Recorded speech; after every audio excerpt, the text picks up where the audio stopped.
वालेकुम मेरे प्यारे दोस्तों, कैसे हैं आप सब। आई होप सभी बहुत ज़्यादा खुश होंगे और बहुत ज़्यादा मज़े में होंगे। तो दोस्तों, हमेशा की तरह आज भी मैं आप सबके लिए एक बहुत ही इंटरेस्टिंग सा किस्सा लेकर आई हूँ जिसका नाम है अनजान चूहा। जी हाँ, तो ये किस्सा एक चूहे और एक भेड़िए का है, जिसके बारे में आज हम सब सुनेंगे।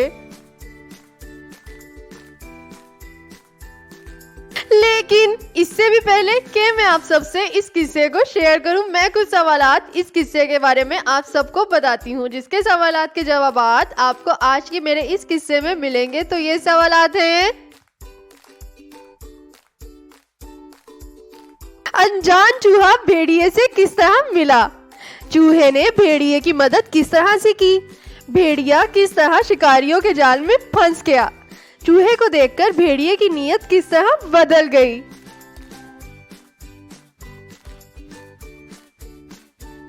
इन सारे सवालात के जवाबात आपको आज मेरे इस किस्से में मिलेंगे। तो चलिए इस किस्से को सुनना शुरू करते हैं। दोस्तों, किसी जंगल में एक भेड़िया रहता था।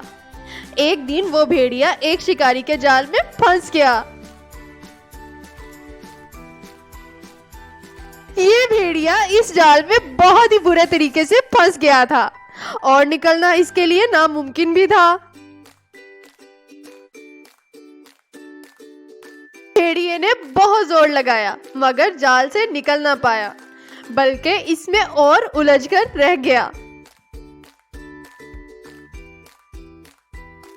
ये भेड़िया जाल से निकलना चाहता था और इसी भगदौड़ में जाल की डोरियां इसके जिस्म पर बहुत बुरे तरीके से फंस गई और जिस्म से खून रिसने लगा। इतने में करीब से एक चूहा गुजरा। भेड़िया इस चूहे को देखते ही सोचने लगा कि चलो कोई तो आखिर मदद को आया। ये भेड़िया चूहे को देखते ही बहुत ही नरमी से बोला, भाई चूहे मेरी मदद करो, मैं इस जाल में बहुत बुरे तरीके से फंस गया हूँ। भेड़िया बोला, तुम मेहरबानी करो और अपने तेज दांतों से इस जाल को काट दो ताकि मैं आजाद हो जाऊं। चूहा बोला, ना बाबा ना, अगर मैंने तुम्हें आजादी दिला दी तो तुम सबसे पहले मुझे ही हड़प कर जाओगे। अब चूहा और भेड़िया आपस में बातचीत करते रहे। भेड़िया बोला, तुम ठीक कहते हो, मेरी फितरत कुछ ऐसी ही है, मगर तुम्हारे इस एहसान के बदले में मैं वादा करता हूँ कि न सिर्फ मैं अपने आप पर काबू रखूंगा, बल्कि तुम्हें किसी और दरिंदे ने तंग किया तो मैं तुम्हारी मदद भी करूंगा। चूहा इसकी बात मान तो गया मगर अंदर ही अंदर डरता रहा। किस्सा मुख्तसर। काफी देर तक मिन्नत समाजत करने के बाद भेड़िए ने चूहे को आखिर मना ही लिया और यूं चूहे ने इस जाल को अपने तेज दांतों से कुतर डाला। जी हाँ, तो भेड़िया आजाद हो चुका था। अब भेड़िए ने आजाद होते ही चूहे का शुक्रिया अदा किया और कहा कि आज से तुम मेरे साथ रहोगे और मजाल है कि जंगल का कोई दूसरा जानवर तुम्हारी तरफ मैली आंख से देख सके। चूहा बहुत खुश हो गया और नन्हा सा सीना फुलाकर जंगल में घूमने लगा। अब ये छोटा सा चूहा खुद को जंगल का बादशाह समझने लगा था। अब जब भी कोई जंगली बिल्ली, गीदड़, लोमड़ी वगैरह इसकी तरफ हमला करने के लिए बढ़ते, वो फौरन भेड़िए को बुला लेता और भेड़िया भी फौरन ही लब्बैक कहता हुआ चूहे की मदद को आन पहुंचता और हमलावर को मार भगाता। इस भेड़िए के साथ की वजह से चूहा खुद को शेर समझने लगा था। भेड़िए की इस कदर मदद देखकर चूहे की हिम्मत इतनी बढ़ गई कि राह चलते हर छोटे बड़े जानवर की बेइज्जती करने लगा और यूं जंगल के तमाम जानवर चूहे से नफरत करने लगे थे।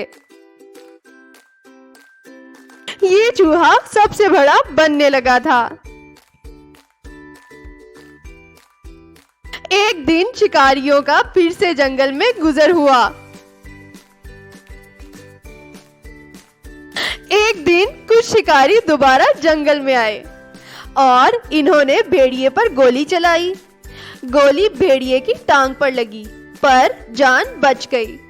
लंगड़ा भेड़िया अब शिकार करने के काबिल ना रहा था। माजूरी की हालत में भूख शिद्दत इख्तियार कर गई और शिद्दत बढ़ती गई, मगर कोई भी शिकार ना कर सका। अब बहुत दिन गुजर चुके थे, लेकिन ये लंगड़ा भेड़िया किसी जानवर का शिकार ना कर सका था।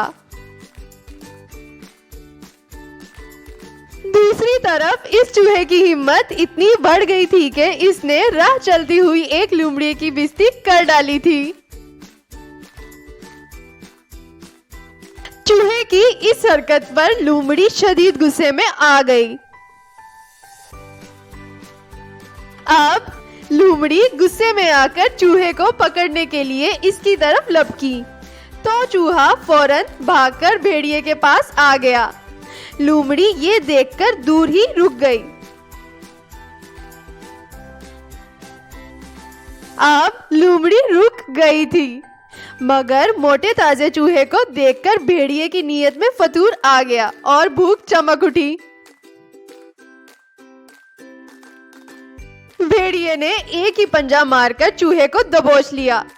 चूहे ने जो भेड़िए के खतरनाक तेवर देखे तो खौफजदा होकर बोला। अब चूहा बोला, भाई भेड़िए ये क्या कर रहे हो? मेरे एहसान का ये बदला दे रहे हो? भेड़िया बोला। अब भेड़िया बोला, अरे बेवकूफ, तूने भी तो उस दिन के बाद से जंगल के तमाम जानवरों को बेइज्जत कर करके अपनी औकात से ज्यादा मजे किए हैं और किसी खौफ के ना होने के सबब खा खा कर मोटा हो गया है। भेड़िया बोला, चल अब जल्दी से मेरा पेट भर दे। भेड़िए ने ये कहा और एक ही बार में इसको पंजा मारकर हड़प कर गया। दोस्तों, आदत को तब्दील किया जा सकता है, मगर फितरत पर काबू पाना मुमकिन नहीं। सांप को लाख दूध पिलाओ, मगर वो काटेगा जरूर। बेजोड़ दोस्ती अक्सर औकात देर पा नहीं होती और कभी ना कभी नुकसान पहुंचाती है। तो मेरे प्यारे दोस्तों, आई होप कि आपको आज का ये मेरा किस्सा बहुत पसंद आया होगा। आपको आज का ये मेरा किस्सा कैसा लगा जरूर मुझे अपने प्यारे प्यारे से कमेंट्स करके बताइएगा और मेरे चैनल को सब्सक्राइब और लाइक भी कर दीजिएगा और मुझे अपनी प्यारी सी दुआ में हमेशा याद रखिएगा। इंशाल्लाह बहुत जल्द आप सबके लिए एक और बहुत अच्छा किस्सा लेकर आऊंगी। तब तक अपना और अपने से जुड़े हुए लोगों का बहुत बहुत बहुत ज्यादा ख्याल रखिएगा। अल्लाह हाफिज मेरे प्यारे दोस्तों।